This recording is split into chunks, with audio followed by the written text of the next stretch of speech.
시간 하나님의 말씀 마태복음 5장 9절에 있는 말씀을 보겠습니다. 마태복음 5장 9절입니다.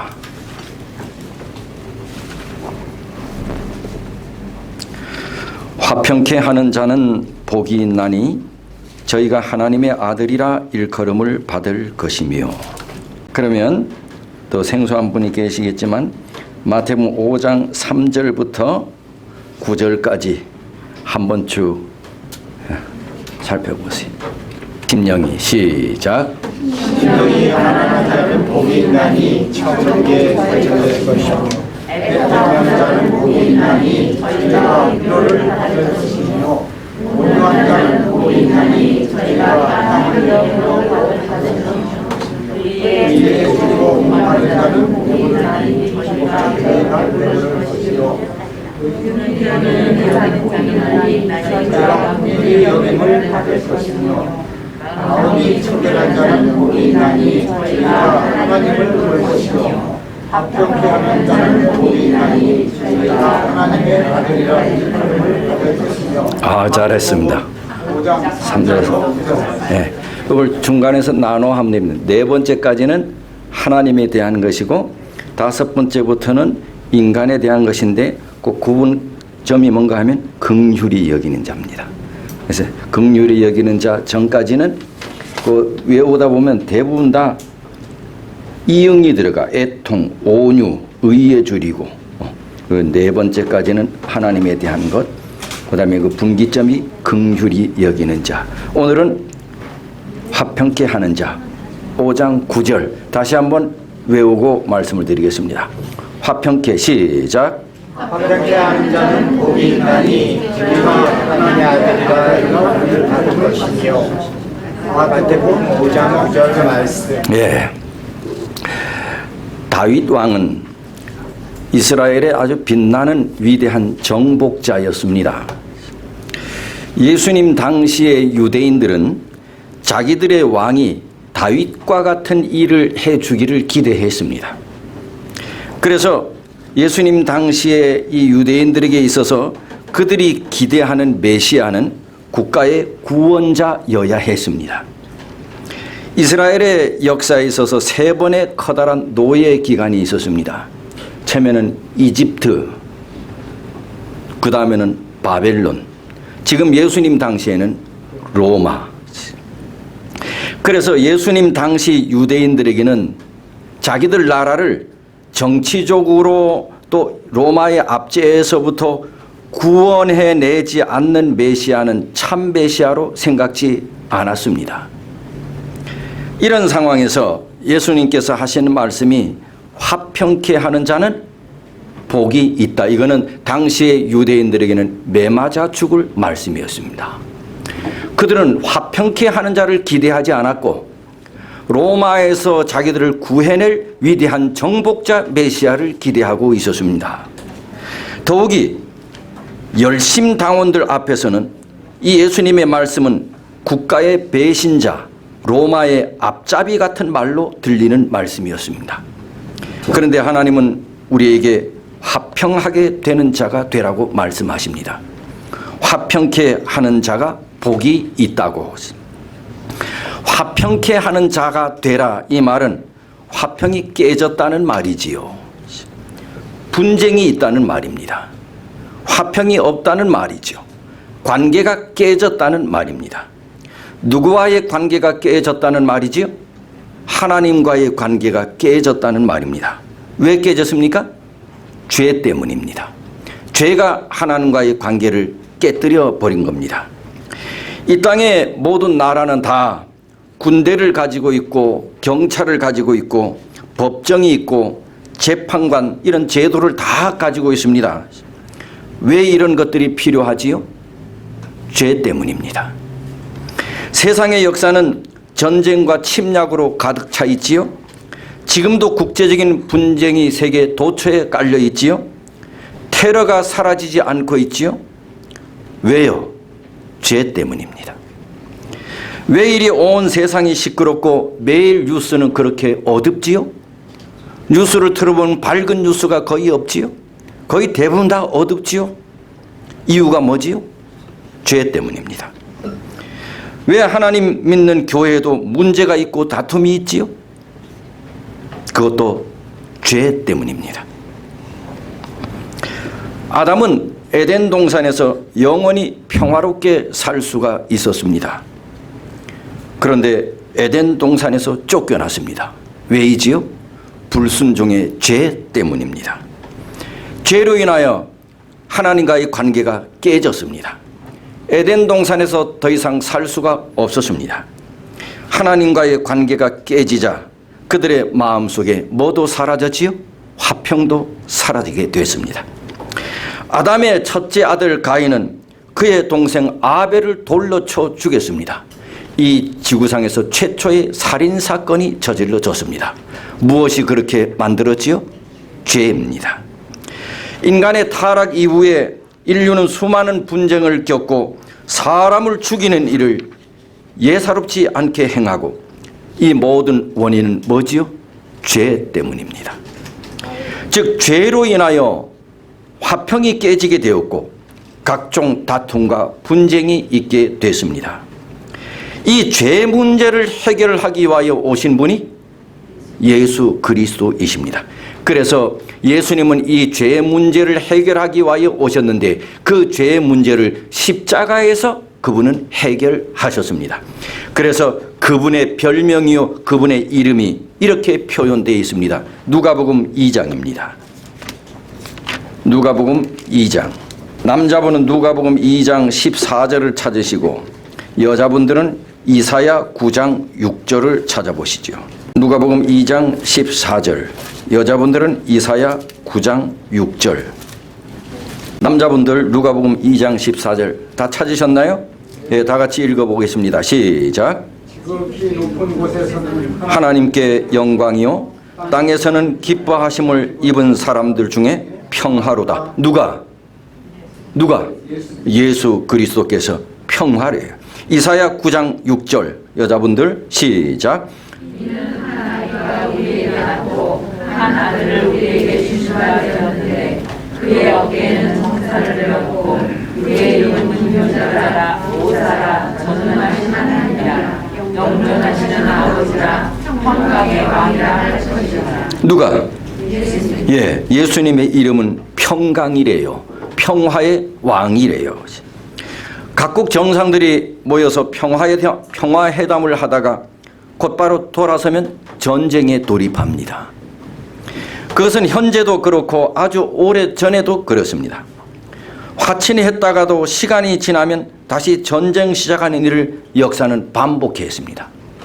엊그저께만 해도 미국이나 한국이나 북한의 정상들이 모여서 금방이라도 될 것 같아잖아. 그 돌아서니 또 뭐하네? 돌아서니 뭐 하겠대 또? 핵을 터뜨리겠다느니 너네 까불면 가만히 안 두겠다는 둥. 금방 앞에서 평화를 얘기하다가 뒤돌아서면 싸움을 준비합니다. 평화를 위하여 만들어놓은 유엔도 평화를 만들지 못합니다. 정상회담들이 모여서 의논을 하지만 그것도 역시 평화를 만들지 못합니다. 교인들도 평화하지 못합니다. 교회도 불협화음이 일어나고 분쟁이 일어납니다. 자기네들끼리도 잘 안 됩니다. 답은 예수입니다. 예수님이 평화요, 예수님이 화평입니다. 답은 예수입니다. 비록 교회는 오래 다녔지만 그 속에 예수님이 없습니다. 모든 문제는 죄요, 답은 예수입니다. 하나님의 관계를 다시 화평하게 하기 위하여 누가 오셨습니까? 예수님이 오셨습니다. 그래서 예수님은 화평입니다. 하나님과의 관계가 깨졌습니다. 이 관계를 다시 회복시키기 위하여 오신 분이 예수님이십니다. 그분은 화평입니다. 죄인을 하늘 아버지께 인도하시기 위하여 하나님과의 관계가 깨진 죄인을 하나님께 다시 인도하기 위하여 예수님께서 오셨습니다. 죄인을 하나님 아버지께 인도한다. 이걸 뭐라 그래요? 한마디로 쉬워. 그런데 여러분이 너무 어렵게 생각해서 그래. 죄인을 하나님께로 인도한다. 이게 뭐예요? 전도입니다. 잘 알미시롱. 이 전도입니다. 깨진 하나님과의 관계를 다시 회복시켜주는 것, 이게 전도입니다. 그러므로 예수님은 이 땅에 뭐 하러 오신 거예요? 전도하러 오신 것입니다. 하나님과의 관계가 깨진 죄인들을 다시 하나님과 화평케 하기 위하여, 예수님은 이 땅에 전도하러 오신 것입니다. 여러분, 예수님께서 십자가에서 희생하셨는데, 예수께서는 죄인을 하늘 아버지와 화평케 하기 위하여 십자가에서 희생하셨습니다. 예수님은 이 땅에 죄인들을 예수님과 화평케 하는 일을 하지 않으셨다면 그분은 십자가에서 희생을 당하실 이유가 없습니다. 그분은 그렇게 하지도 않으셨을 것입니다. 그분은 죄인들을 그리스도께 인도하기 위하여 그분은 십자가에 희생하셨습니다. 로마서 5장 1절에 보면, 로마서 한번 찾아보시죠. 로마서 5장 1절. 로마서 5장 1절 시작. 그러므로 우리가 믿음으로 의롭다 하심을 얻었은즉 우리 주 예수 그리스도로 말미암아 하나님으로 더불어 화평을 누리자. 하나님으로 더불어. 죄인과 하나님 사이는 화평이 없습니다. 그러나 죄인이 예수 그리스도를 믿음으로 하나님과 화평할 수가 있습니다. 죄로 말미암아 원수가 됐던 하나님과 우리의 관계가 화평하게 된 것은 전적으로 예수님의 은혜 때문입니다. 예수님은 화평케 하는 자입니다. 그분은 이 일을 위하여 이 땅에 오셨습니다. 그러면서 또 말씀하시기를, 오늘 기억절을 보니 화평케 하는 자는 뭐가 있나니? 복이 있나니 저희가 뭐래요? 하나님의 아들이래요. 그러니 화평케 하는 일을 하는 사람이 하나님의 아들이래요. 동일한 말씀이 고린도후서 5장에도 나와 있습니다. 고린도후서 5장 18절. 모든 것이 하나님께로 났나니 저가 누구로 말미암아? 그리스도로 말미암아 우리를 자기와 화목하게 하시고, 또 우리에게 무슨 직책을 주셨다고? 화목하게 하는 직책을 주셨대. 죄인을 하나님과 화목하게 하는 일, 이 직책을 우리에게 주셨대. 이것이 뭐예요? 전도인 것입니다. 전도인 것입니다. 죄인들을 하나님과 화목하게 하는 이 직책을 우리에게 주셨대.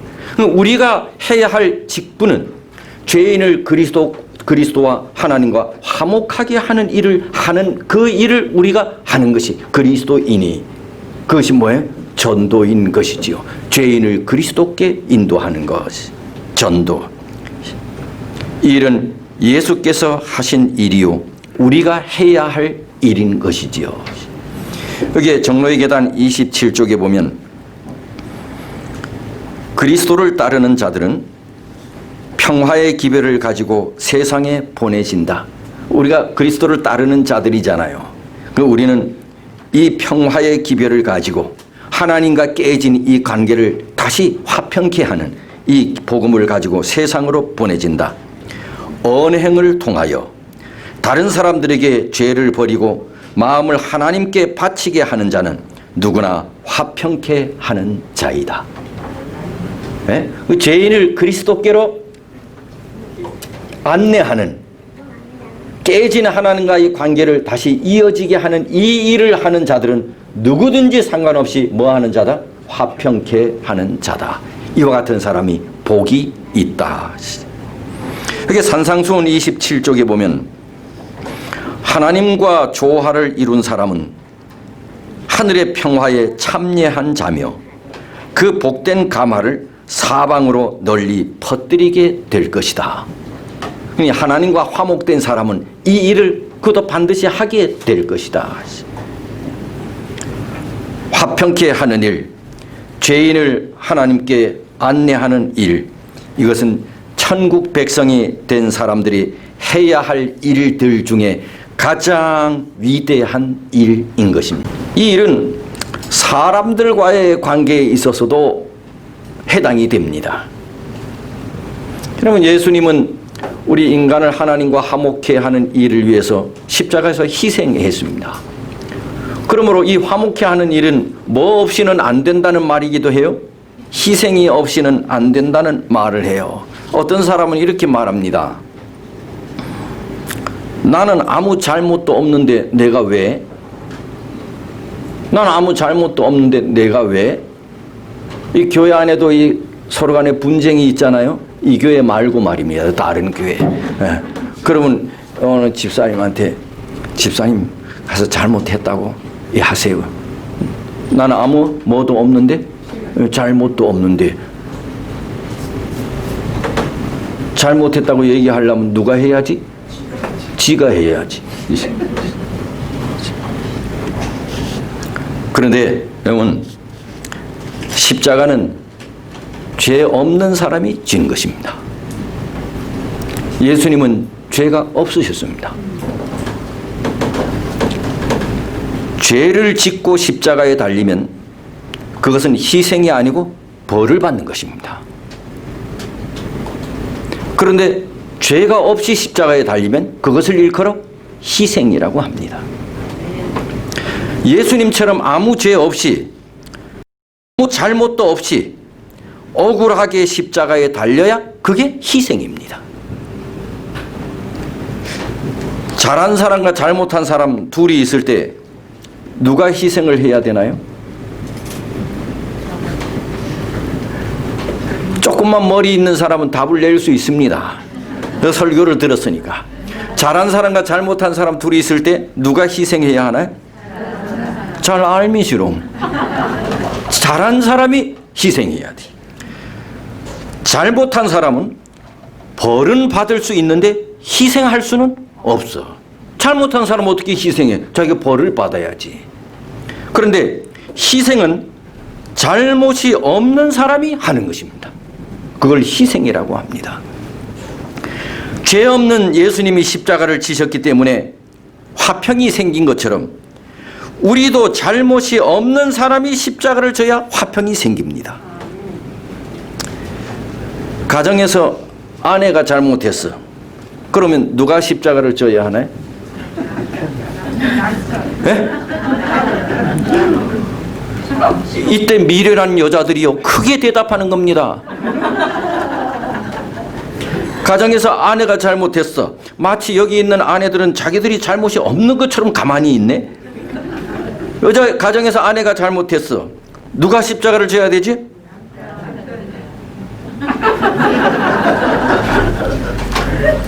그래야 화평이 생기죠. 가정에서 남편이 잘못을 했나? 그럼 누가 십자가를 져야 되지? 이러니 설교를 백날 들어도 안 돼. 남편이 잘못했어. 그럼 여자가 희생해야. 그래야 뭐가 온다고? 화평이 오지. 그게 화평이야. 잘못한 사람은 십자가를 질 수 없어. 그건 벌을 받는 것이지. 그러나 잘못이 없는 사람이 십자가를 질 때 그걸 희생이라고 하는. 예수님이 만약 잘못이 있는데 십자가를 졌다. 그럼 그분은 뭐야? 사형이야. 그냥 벌을 받는 것이지. 그런데 왜 예수님의 죽음을 일컬어 우리는 희생이라고 하나요? 그분은 죄가 없는 분이기 때문에. 화평은 죄 없는 분이 하는 것입니다.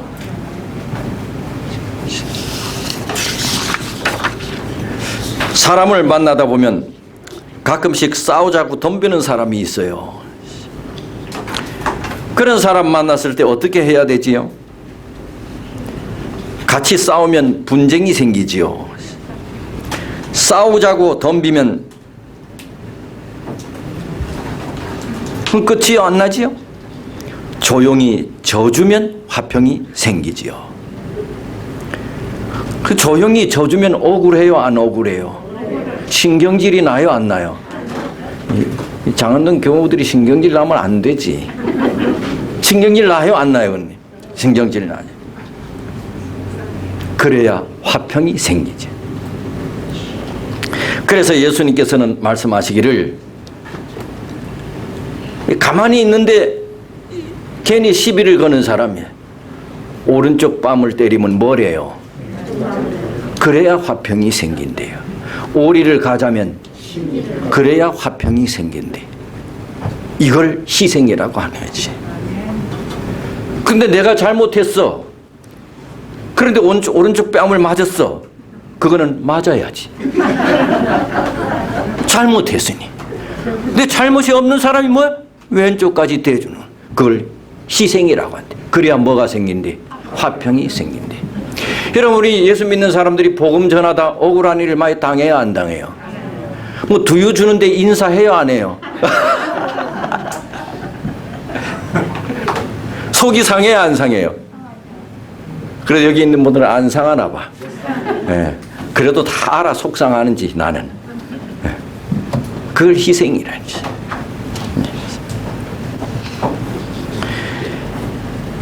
그런데 싸우자고 덤비는 사람한테 내가 져준다고 해서 사람들이 나를 우습게 보지는 않아.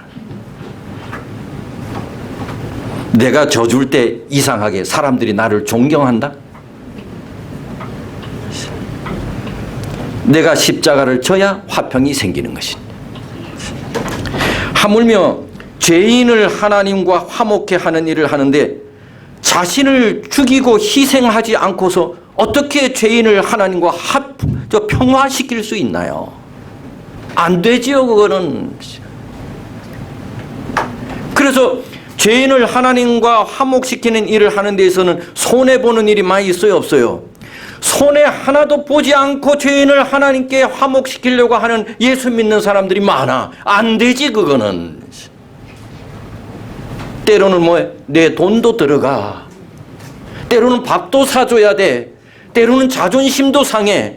때로는 속상한 일도 있어. 그게 희생이지요. 그런 과정을 통해야 죄인이 하나님과 화목하게 되는 이지. 그래서 우리가 안 된다고 너무 속상할 필요도 없어. 그렇죠? 그렇다고 우리가 화목해 하는 일을 안 해서도 안 돼.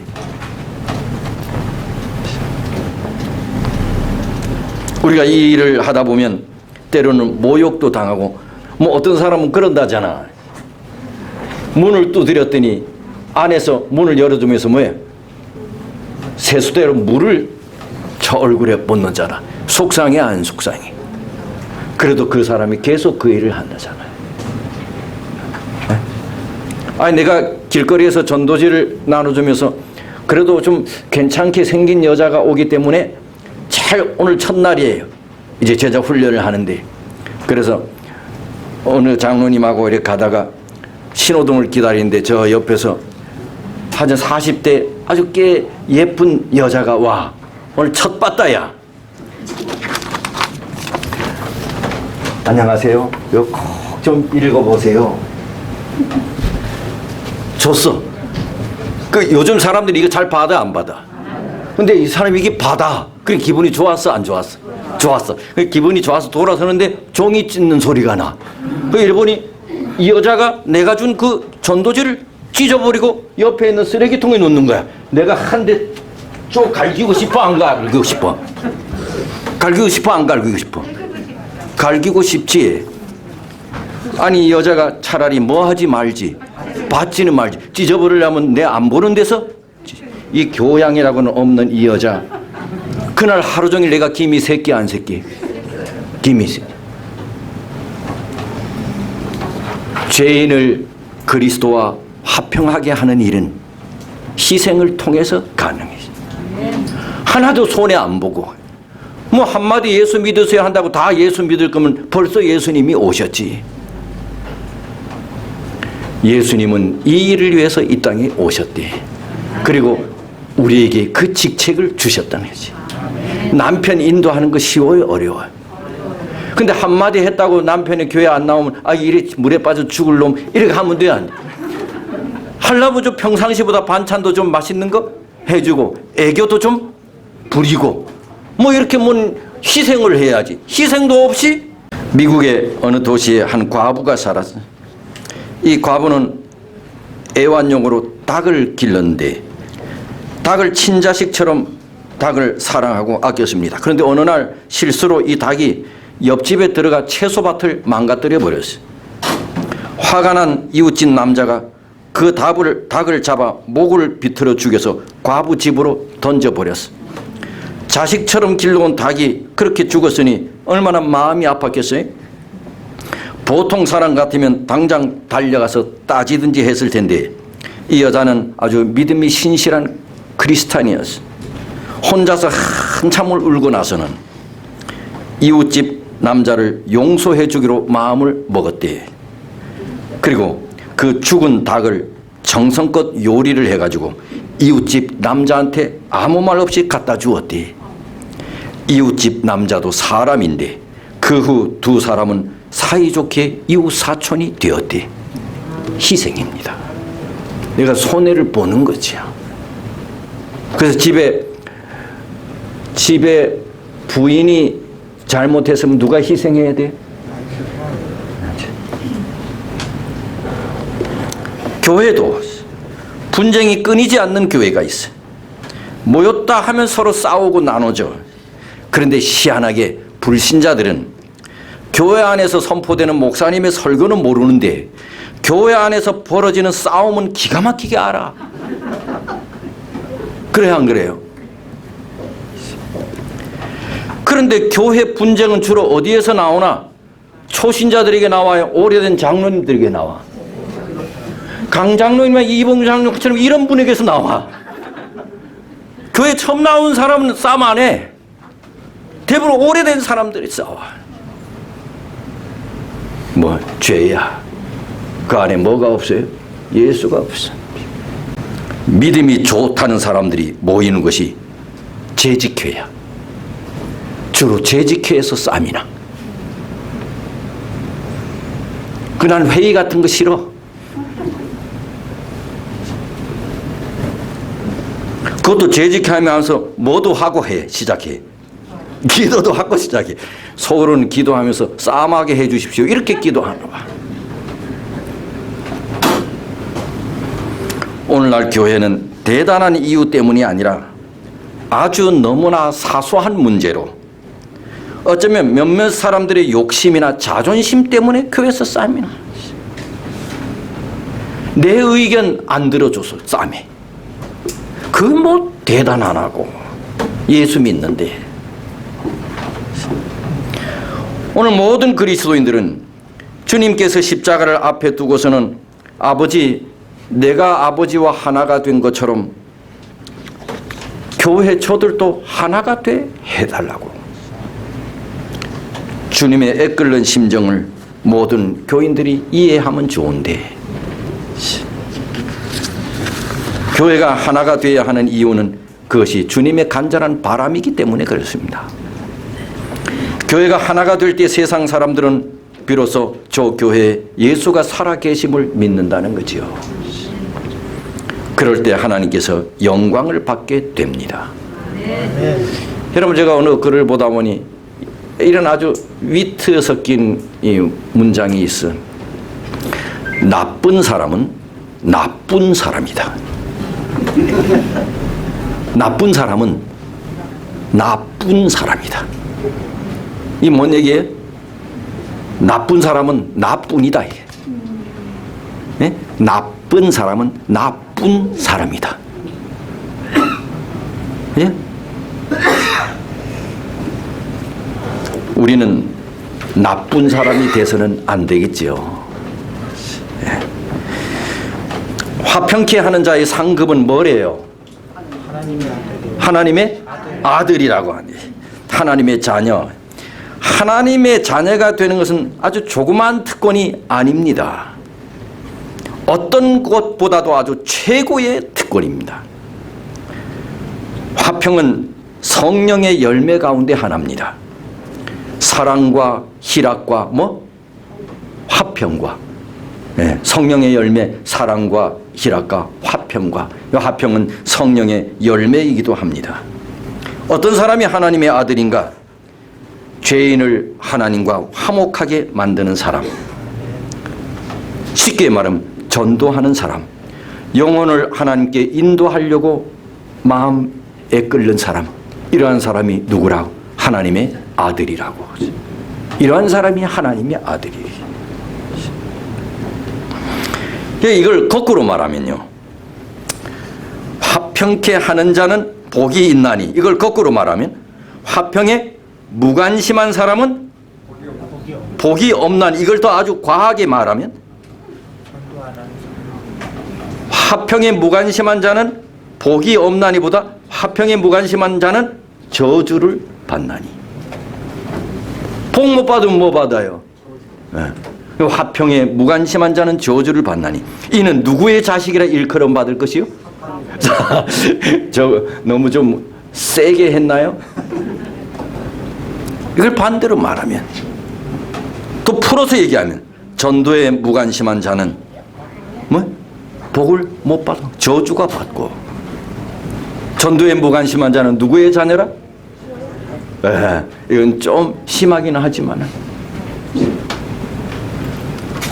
그래서 우리가 지금 찬미가에도 나오지요. 주여 나를 무슨 도구로 사용하소서, 평화의 도구로 써주소서. 이 평화의 도구라는 게 뭐예요? 죄인을 그리스도께 인도하는 것입니다. 그런 도구로 나를 써주세요. 그런 사람이 하나님의 아들이라 일컬음을 받는 것이. 한 말씀을 드리고 말씀을 줄이겠습니다. 이거 실합니다. 오래전에 생활이 여유가 있는 한 분이 가정불화로 마음의 평화를 잃고 자살을 하려고 한강으로 나갔습니다.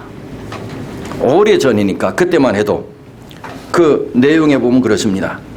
그때만 해도 살기 어려울 때라 서울 동부 이천동 모래더미 사이사이에는 누더기 천막을 치고 사는 사람들이 많을 때였습니다. 아십니까? 뭐 저는 잘 몰라요. 무더기 천막을 치고 사는 사람들이 많을 때였습니다. 내가 그것을 지나고 있는데, 자살을 하려고 그것을 지나고 있는데, 그 누더기 천막 속에서 가족이 모여 앉아서 가정 예배를 드리는 소리를 들었습니다. 아마 하루 종일 채소 장사를 하러 다니다가 돌아왔는지, 혹은 고물 장사를 하고 돌아왔는지 이렇게 밤늦게 예배를 드리고 있었습니다. 그때 나에게 들려진 노래는 이것이었습니다. 주 안에 있는 나에게 딴 근심 있으랴. 십자가 밑에 나아가 내 짐을 풀었네. 할렐루야 할렐루야.